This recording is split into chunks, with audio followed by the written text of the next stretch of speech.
चलिए अब इसमें देख लीजिए, उसका जो हम लोग पढ़ा रहे थे अभी हैवी वाटर, भारी जल, उसी का एक बोट भर जाने की वजह से हम सेकेंड वीडियो लेकर के आए हैं। और उस सेकेंड वीडियो में हम लोग को प्रभाजी आसवन द्वारा कैसे प्राप्त करना है भारी जल वो बता दिए।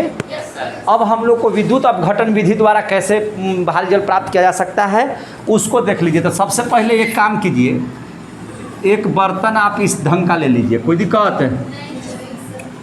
अब इस ये आखिर रहेगा किस चीज़ का? स्टील का ही रहेगा। किसका रहेगा? स्टील, इस्पात का रहेगा। ये क्या चीज़ का रहेगा? स्टील। स्टील को स्पेलिंग में क्या कहेंगे? इस्पात लिख देते हैं। क्या चीज़ का रहेगा ये? इस्पात का। कोई दिक्कत है? स्टील का स्पेलिंग बताओ ना, STEEL। ना तो छोड़ियो देंगे हम, हिंदी में लिख देंगे स्टील, इस्पात, ठीक है। और ये जो रहेगा बाबू, इससे होकर के एक तार जुड़ा हुआ रहेगा जो निगेटिविटी का काम करेगा, यानी कि कैथोड का काम करेगा। किसका काम करेगा? कैथोड का। किसका काम करेगा? कैथोड का। इधर देखो ना तुम कैथोड का काम करेगा। क्या चीज़ का काम करेगा? कैथोड का। और यहाँ से एक नली निकली हुई रहेगी कि जिसमें ये जो पानी है जब गर्म होगा तो वाष्प बन करके ऐसे में है, इधर में है, बाहर की ओर जाएगा। अब इसमें एक चीज़ और देख लीजिए कि क्या होता है। इसमें देखना है कि निकेल का एक हम ये लगा देते हैं, निकेल का, इस तरह से देख रहे हैं ना। ये क्या चीज़ का है? पात्र, परत निकेल का है। किस चीज़ का है? निकेल का। निकेल का रखना है। किस चीज़ का रखेंगे? निकेल का, जिसमें से इलेक्ट्रिक करंट निकलेगा, लेकिन यह क्या होगा? पॉजिटिव, यानी कि एनोड होगा, ठीक है ना।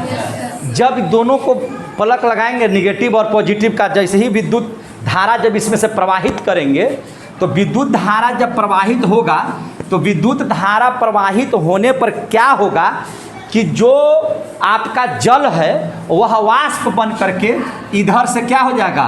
उड़ जाएगा, ठीक है। क्या हो जाएगा? उड़ जाएगा।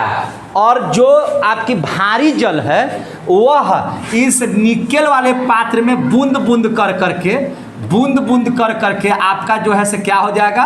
इकट्ठा हो जाएगा। क्या हो जाएगा? ये इकट्ठा हो जाएगा। इस तरह से देख रहे हैं आप लोग। चूंकि उसको आप तो जान ही रहे हैं कि इसका क्वथनांक 101.25 डिग्री सेंटीग्रेड है। 100 डिग्री सेंटीग्रेड पर वाष्प नहीं बना सकता है। कौन? भारी जल। तो वह बूंदों के रूप में इस पर जमा हो जाएगा।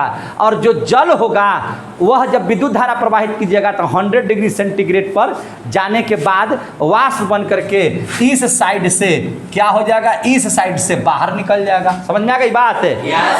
और भारी जल मेरा इसमें क्या हो जाएगा? जमा हो जाएगा। तब विद्युत अपघटन से भी हम लोग प्राप्त कर ले सकते हैं भारी जल, कहीं से कोई दिक्कत। अब प्रभाजी आसवन की विधि से भी हम लोग प्राप्त कर ले सकते हैं। तो दोनों विधि से हम लोगों ने क्या चीज़ प्राप्त कर लिया?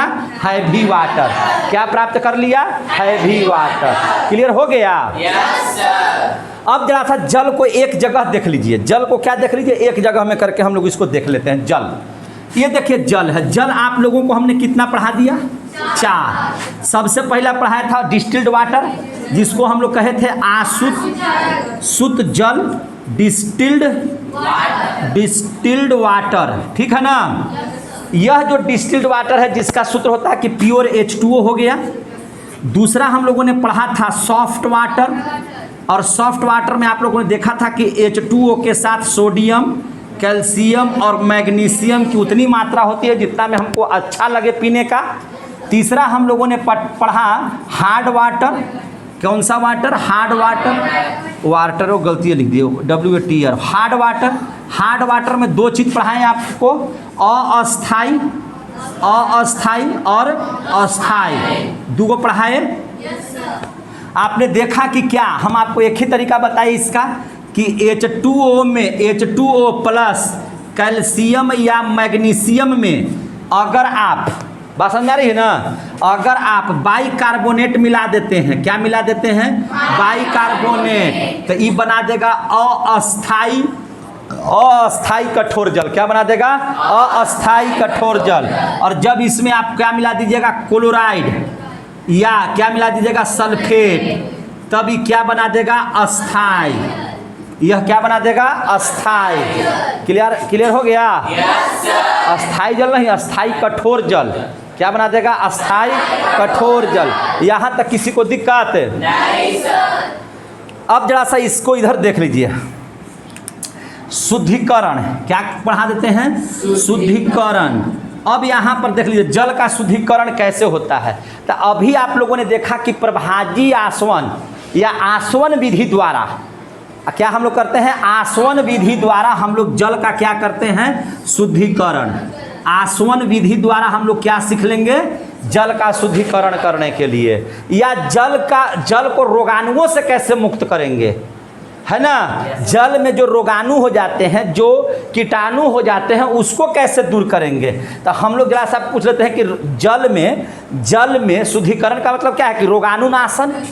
क्या इसको पढ़ेंगे? रोगाणु नाशन कैसे करेंगे। तो देखिए, आप पानी में जब क्लोरीन मिला दीजिएगा, क्लोराइड मिला दीजिएगा, तो क्लोराइड मिला करके भी उसका जल का शुद्धिकरण किया जाता है। क्लोराइड डाल दीजिएगा ना, तो रोगाणु जो है से क्या हो जाते हैं? मर जाते हैं, और जल क्या हो जाता है? शुद्ध हो जाता है। ये बात समझ में आ गई?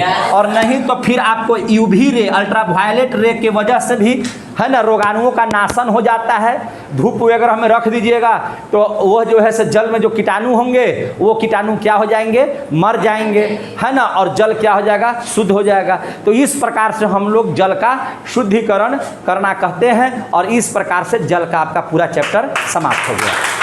बाकी जो आप जल के बारे में देखिएगा, और ज़्यादा जल जो वर्षा वगैरह सब के बारे में जो हम लोग कहा था कि इतने तरह के वर्षा होते हैं, वो सब जब हम जियोग्राफी पढ़ाएंगे, जलवायु में जब जल पढ़ाएंगे, या जल चक्र क्या है ना, कैसे जल का निर्माण होते रहता है, जल चक्र वगैरह, वो सब जब जियोग्राफी पढ़ाएंगे उसमें और बढ़िया से क्लियर कर देंगे। लेकिन इतना जो अभी साइंस में पढ़ना था, जिसको हमने यहाँ पर क्या कर दिया? समाप्त कर दिया। जल के बारे में ऑफ कर दीजिए इसको।